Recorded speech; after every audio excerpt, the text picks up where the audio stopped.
கடலூர் மாவட்டம் சிதம்பரம் அருகே உள்ள அரசு பள்ளியில் தேர்வு கட்டணம் என்ற பெயரில் மாணவர்களிடம் பணம் வசூல் செய்யப்படுவதாக குற்றம் சுமத்தப்பட்டிருக்கிறது. சிதம்பரம் அடுத்த கீழநத்தம் ஆடூர் கிராமத்தில் அரசு உயர்நிலைப் பள்ளி ஒன்று இயங்கி வருகிறது.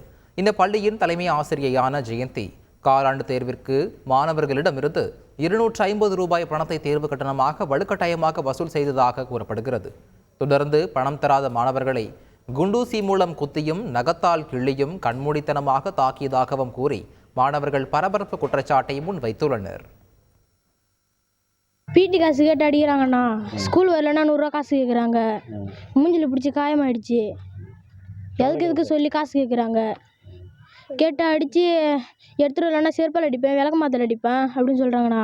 எக்ஸாமுக்கு காசு வரணும், இல்லைன்னா உங்கள் அப்பா கூட்டு வந்து டிசி வாங்கிட்டு போ அப்படின்றாங்கண்ணா. 250 ரூபா சோத்து திங்கிறியா இல்லை ரோட்டில் கிடக்கு தேய்ச்சாந்து எடுத்து திங்கிறியா அப்படின்னு கேட்குறாங்கண்ணா. மிஸ் கவர்மெண்ட் ஸ்கூலில் யாரும் காசே வாங்கினதில்லை, இவங்க மட்டும் கேட்குறாங்க. பிடி விளாடக்குள்ள அது மட்டும் பரீட்சை ஃபீஸ் வந்து 250 ரூபா கேட்குறாங்க. லீவ் வரலன்னா 200 ரூபா கேட்குறாங்க. 200 ரூபா கேட்டு அடிக்கிறாங்க.